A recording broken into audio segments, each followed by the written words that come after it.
tentang apa itu asam urat, kenapa bisa asam urat, atau siapa yang bisa itu asam urat. Jadi asam urat sebetulnya ada secara normal di tubuh kita, tetapi meningkat, maka dapat masuk ke jaringan salah satunya sendi dan dapat terbentuk kristal. Tunggu. Kristal? Oke, mungkin ini pertanyaan yang akan timbul ketika mendengar kata kristal. Ada yang namanya kristal monosodium urat monohidrat. Jadi kristal ini terbentuk ketika kadar asam urat di dalam darah itu di atas normal. Padahal harusnya kristal ini nggak ada di dalam jaringan sendi, tetapi ketika kadar asam urat meningkat, kristal ini terbentuk dan akan memicu terjadinya peradangan. Ketika peradangan terjadi, maka oleh orang-orang sebagai asam urat.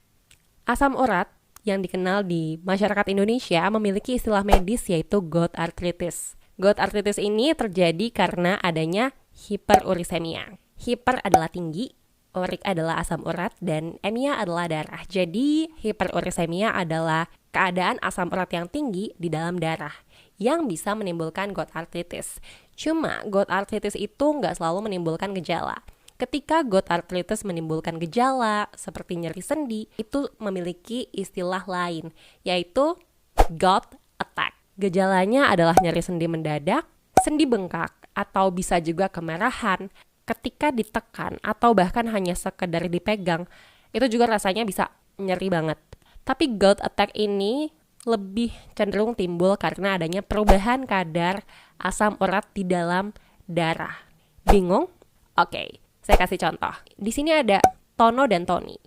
Tono ketika diperiksa hari ini, kadar asam urat di dalam darahnya adalah 8 mg per desiliter, sedangkan Tony, kadar asam urat di dalam darahnya adalah 7 mg per desiliter. Oke, sebelum makin bingung, saya akan kasih lihat terlebih dahulu nilai normal daripada kadar asam urat di dalam darah. Pada laki-laki adalah kurang dari sama dengan 7 mg per desiliter, dan pada perempuan adalah kurang dari 6 mg per desiliter. Balik lagi ke Tony dan Tono, jadi ketika diperiksa hasilnya sekian, lalu ketika dicek lagi esok harinya, ternyata Tono memiliki kadar gula darah yang masih sama, yaitu 8 mg per desiliter. Dan Tony ternyata ketika diperiksa esok harinya, kadar asam urat dalam darahnya menjadi 8 mg per desiliter, meningkat 1 mg per desiliter. Itu mungkin terjadi karena sesuatu, mungkin karena Tony habis konsumsi makanan yang tinggi purin, atau ternyata Tony habis konsumsi obat yang bisa mempengaruhi kadar asam urat, atau mungkin ada hal lain. Lalu pertanyaannya, apakah Tono akan mengalami gout attack? Jawabannya adalah enggak, karena Tono ini sekalipun kadar asam uratnya itu tinggi, di atas normal, tetapi masih sama dengan hari sebelumnya, sehingga kemungkinan tidak. Tapi Tony, walaupun kadar asam uratnya sama nih jadinya dengan Tono, yaitu 8 mg per desiliter, tetapi terdapat perubahan yang cukup signifikan, yaitu 1 mg per desiliter, sehingga kalau ditanya apakah Tony akan mengalami gout attack, jawabannya adalah mungkin sekali akan mengalami gout attack. Jadi itulah maksud dari perubahan kadar asam urat dalam darah akan mempengaruhi timbulnya gout attack. Lalu mungkin kamu juga masih bingung nih, siapa sih kemungkinan yang lebih mungkin kena penyakit asam urat? Apakah laki-laki ataukah perempuan?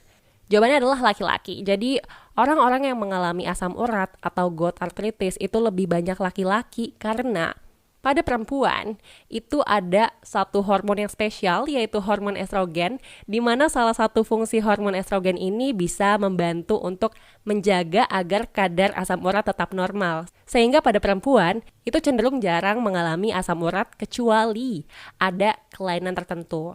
Tetapi akan jadi beda cerita ketika perempuan tersebut sudah masuk ke dalam fase menopause. Ketika sudah masuk ke dalam fase menopause, maka akan lebih mungkin mengalami asam urat ketimbang sebelum mengalami menopause.